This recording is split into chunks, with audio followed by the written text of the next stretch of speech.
샬롬. 오늘은 광야 세미나 9번째 시간입니다. 우리가 전에 광야가 무엇인지에 대해서 원래 우리의 삶은 광야의 삶이 아니었음을 함께 나눴지요. 하나님이 인간을 창조하셨을 때 창조하신 인간이 하나님의 대리자로 또한 대언자로 하나님의 형상과 모양을 가진 자로서 하나님을 대신하여 이 땅을 통치하고 다스릴 수 있는 하나님의 형상을 지닌 자였음을 이야기했지만 영성을 가진 자로 태어난 우리가 하나님 음성을 잘 못 듣고 죄를 통해서 하나님의 음성을 제대로 알아듣지 못하는 영성이 파괴되어진 자가 됐습니다. 영성을 파괴시키는 자의 대표적인 거짓의 아비가 있지요. 사단입니다. 지금도 우리가 하나님의 음성을 잘 듣지 못하도록 우리로 하여금 거짓을 듣게 하는 그 귀를 열어버립니다. 그래서 하나님이 이 시대를 향한 하나님의 음성이 무엇인지를 깨달아 알 수 없게끔 만드는 것이 사단이 하는 역할이라고 보시면 됩니다. 지금 코로나가 많이 번창하고 있고 확진자가 많이 나옵니다. 그런데 세상은 계속해서 그 탓을 기독교에 돌리고 있지요. 실적으로 그렇지 않지요. 그럼에도 불구하고 이 거짓의 아비는 기독교 그리고 우리 그리스도인 탓으로 모든 것을 집중시키고 있습니다. 이 모든 상황들, 우리가 이 상황 가운데서 분노하거나 화를 내는 것보다 이런 환경을 허락하시고 또 이 모든 것을 이끌어 가시는 하나님의 뜻이 어딘지를 분별하는 것이 우리들의 모습이어야 합니다. 이걸 잘 분별하지 못했던 첫사람 아담은 결국 에덴에서 쫓겨남을 당하게 되지요. 그래서 광야를 가게 됩니다.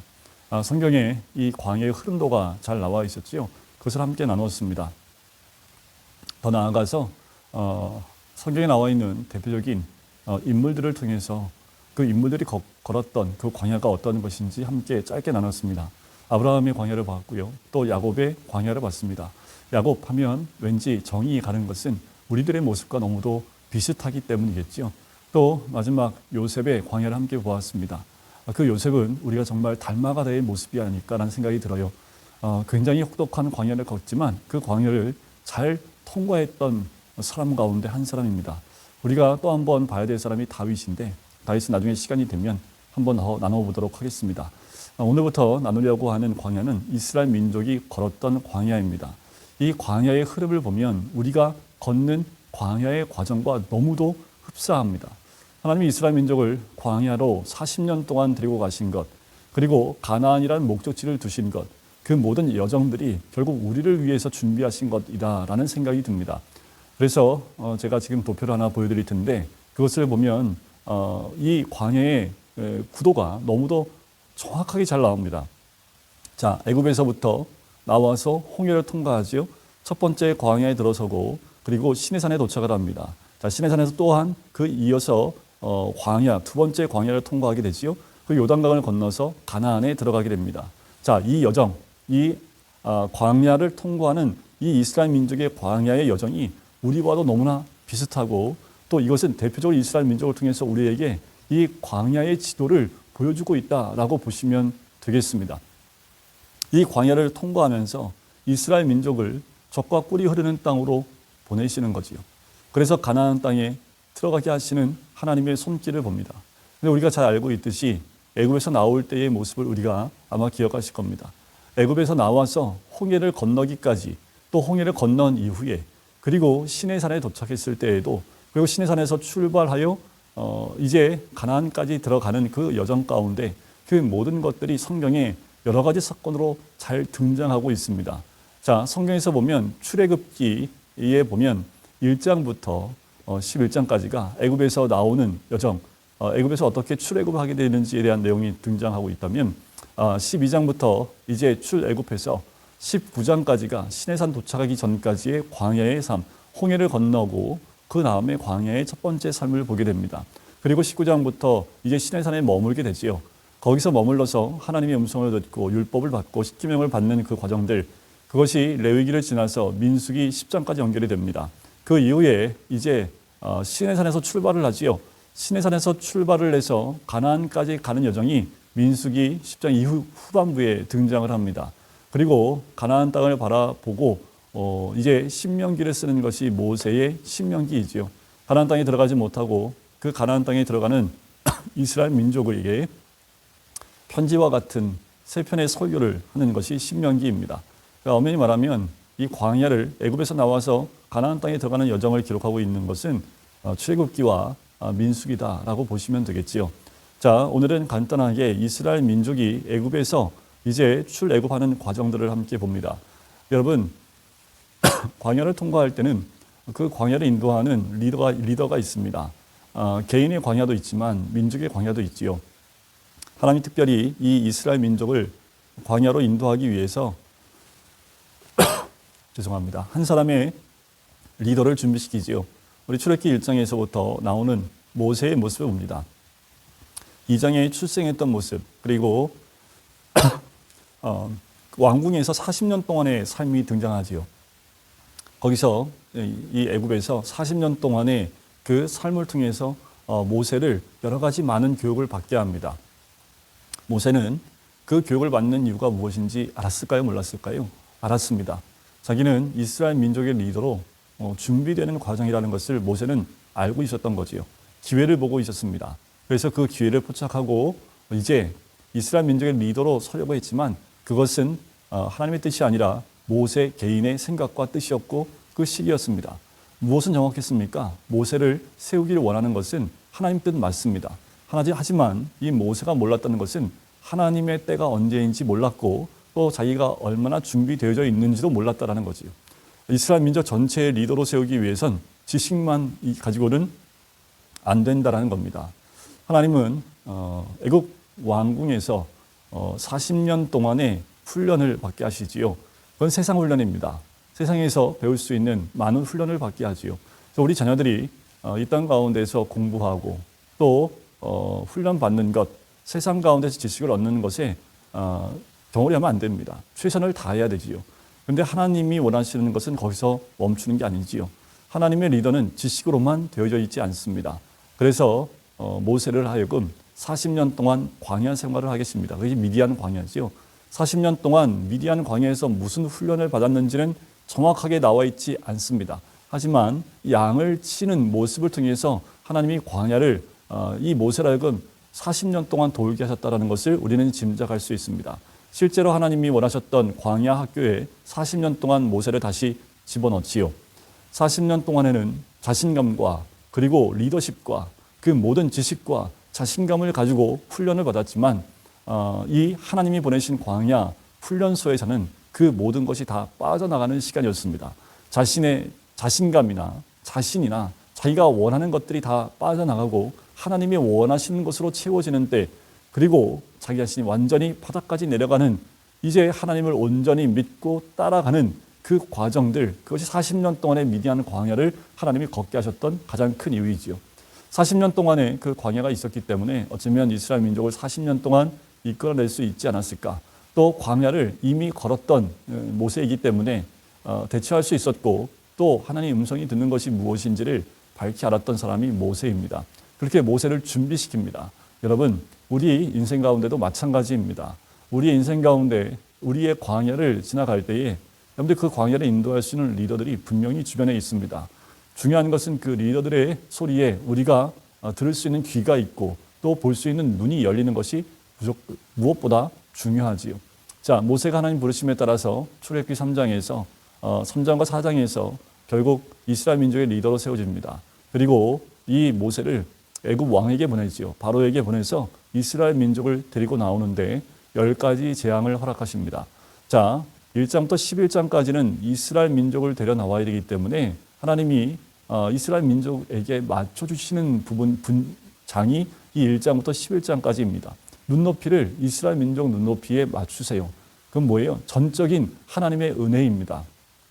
우리를 구원하기 위해서 우리에게 전적인 은혜를 허락하시는 부분, 그것이 바로 애굽에서 우리를 끌어내기 위해서, 출애굽하시기 위해서 10가지 재앙 가운데 보호하심과 그 많은 것들을 경험하게 하신다라는 거지요.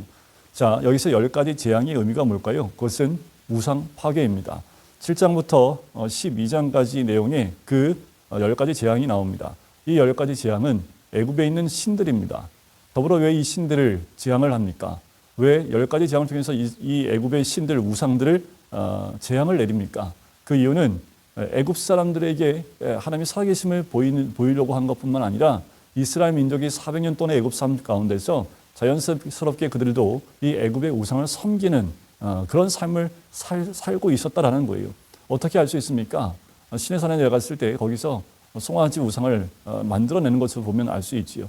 뼛속 깊이 애굽 우상이 들어가 있습니다. 그러니까 이 재앙이 없으면 이들이 그것을 버리지 않고 또 어디서 나올 수 없는 거지요.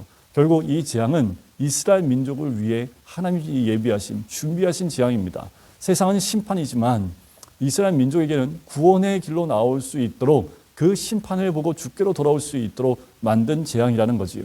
그 재앙의 순서가 어떻게 됩니까? 첫 번째 피, 개구리, 이 재앙이죠. 파리 재앙입니다. 피게이파, 돌림병이 바로 다섯 번째입니다. 자, 돌림병은 가축이 걸리는 돌림병이죠. 피게이파 돌. 그리고 여섯 번째가 악성종기가 납니다. 돌종입니다. 돌종. 그 다음이 우박입니다. 우박 속에 불이 들어가 있죠. 그리고 난 다음에 메뚜기 재앙이 있었고 그 다음이 흑암 재앙이고 마지막이 장자 죽음입니다. 그래서 이 10가지 재앙의 첫 글자를 따면 이렇게 외우시면 돼요. 피게이파 돌종우 매흑장. 피게이파 돌종우 매흑장. 첫 글자만 따면 10가지 재앙이 나오지요. 피게이파 돌종우 매흑장. 이렇게 외우시면 됩니다. 여기서 중요한 게 뭐냐 하면 첫 번째부터 세 번째까지는 고센 땅에도 동일하게 이런 재앙이 있었다라는 겁니다. 그런데 하나님이 언제부터 구별을 하냐면 파리 재앙 때부터 고센 땅을 구별합니다. 그래서 그 재앙이 고센 땅 가운데 오지 못하도록 만든다라는 겁니다. 그리고 세상이 심판받는 것을 목도할 수 있도록 이스라엘 민족을 보호하시고 또 주변에 있는 재앙이 임하는 것을 보게 하신다라는 거지요. 자, 이런 애굽에 이런 재앙이 왔을 때 바로가 유혹하는 것이 4번 나옵니다. 자, 그 4번의 유혹을 제가 한번 말씀드려 볼게요. 우리가 세상에서 나올 때에 동일한 사단의 유혹의 음성과 똑같습니다. 자, 이래요. 첫 번째 바로가 이렇게 모세에게 얘기합니다. 이 땅에서 하나님께 제사를 드려라. 왜 이런 말을 합니까? 모세가 이제 광야로 가서 하나님을 제사를 드리고 섬기겠습니다라는 말에 나가지 말고 이 땅에서 드리라는 겁니다. 세상에서 드리라는 거예요. 교회 나가지 말고 믿음이라는 그 단체로 나가지 말고 뭐 굳이 그럴 필요 있냐? 세상에도 하나님이 있지 않냐? 이 세상에서 하나님께 예배 드려라. 그래서 세상에서 구별되어 지려고 하는 것을 멈추게 한다라는 거죠. 두 번째는 뭐라고 또 유혹을 하냐면 광야에서 제사를 드릴 것이나 너무 멀리는 가지 말라라고 합니다. 근데 광야에서 제사를 드리는데 너무 멀리는 가지 말라는 겁니다. 뭐 이런 내용이죠.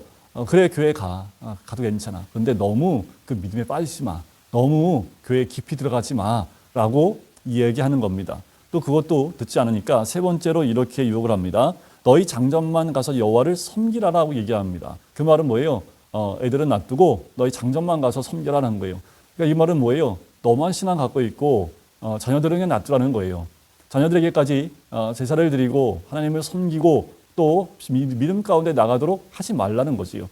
그러니까 뭐예요? 어른들만 가라. 애들은 놔두고 어른들만 가라고 하지요. 이걸 거부합니다. 마지막 네 번째 유혹이 뭐냐면 좋다. 자, 어린 것들도 함께 가. 그런데 양과 소는 머물러 두라고 얘기를 합니다. 양과 소는 머물러 두고 너희 어린 것들은 함께 가라. 자, 마지막 유혹이었는데 이게 뭐냐 하면 양과 소가 뭡니까? 재물입니다. 물질이지요. 그건 여기다 놔두라는 겁니다. 그리고 어린아이들과 함께 가서 제사를 드리라고 얘기하는 거지요. 그 말은 뭐예요? 그래 교회 가도 괜찮은데 내 중심이 있는 물질은 가지고 가지 말라라는 겁니다. 그것을 가지고 가서 하나님께 예배드리지 말라라고 얘기하는 거예요. 왜요?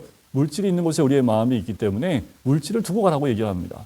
끝까지 이 바로의 유혹, 사단의 유혹은 우리로 하여금 온전히 하나님을 섬기지 못하게끔 우리를 유혹하고 있다는 겁니다. 지금도 이 유혹은 우리에게서 떠나지 않고 끝까지 계속 사단이 우리를 유혹하는 내용들이지요. 하지만 이 모든 것을 거부하고 나오게 됩니다. 장자의 죽음 이후에 6월절을 겪으면서 지나면서 이스라엘 민족이 이제 애굽에서 쫓겨나듯이 애굽에서 나와요. 나올 때 많은 금은 패물을 그 주변 사람들한테 얻어서 가지고 나오게 되지요. 그리고 이제 출애굽을 해서 나옵니다. 자, 출애굽을 해서 나와서 이제 시내산까지 도착하는 여정이 있습니다. 홍해 앞에까지 가는 여정도 광야의 여정 가운데 들어가지요. 자, 오늘은 애굽에서 나오는 여정 이 부분까지만 우리가 함께 나눌 텐데, 자, 초반에 보여줬던 그 이스라엘 민족의 광야의 여정, 이 여정은 우리가 하나씩 보면서 설명을 다음 시간부터 해드릴 겁니다. 꼭 잘 들으시고 또 묵상해 보셔야 될 것은 이 과정들이 우리가 걷고 있는 광야의 과정입니다. 이 영상을 보고 계신 분들은 이미 애굽에서 나오신 분들이라고 저는 믿습니다. 하지만 아직도 이 바로의 유혹에 걸려서 온전히 출애굽하지 못한 분들이 있다면 오늘 결단하시고 주님 앞으로 나오시길 주의 이름으로 간절히 축원드립니다. 완전히 세상과 구별되어진 그리고 어떤 유혹에도 넘어가지 아니하고 온전히 애굽에서 나온 하나님 백성이 되시기를 간절히 소원합니다. 그래야지 저와 함께 이제 광야의 길을 하나씩 걸어갑니다. 걸어가서 이제 가나안까지 들어가는 여정들을 함께 나누시게 될 겁니다. 이제 다음 시간에는 이 광야의 여정을 함께 나누면서 과연 나는 어떤 이 광야의 단계에 와 있는지를 함께 보도록 하겠습니다. 기도할까요? 사랑해 주님 감사합니다. 하나님 우리로 하여금 광야를 보게 해주시고 원래 우리의 삶이 광야의 삶이 아님도 우리로 깨닫게 해주심을 감사합니다. 우리가 걷게 되는 그 광야를 통해서 하나님이 우리를 인도하심이 무엇인지 또 어디로 인도하신지를 깨달아 알 수 있게 인도해 주시고 지금 우리가 걷고 있는 그 광야가 무엇인지를 깨달아 알게 해 주셔서 그 광야 가운데 머물러 있는 인생이 아니라 하나님이 약속하신 가나안 땅 하나님 나라로 걸어 나갈 수 있는 우리가 될 수 있도록 축복하여 주시옵소서. 감사드리며 예수 그리스도의 이름으로 기도드립니다. 아멘.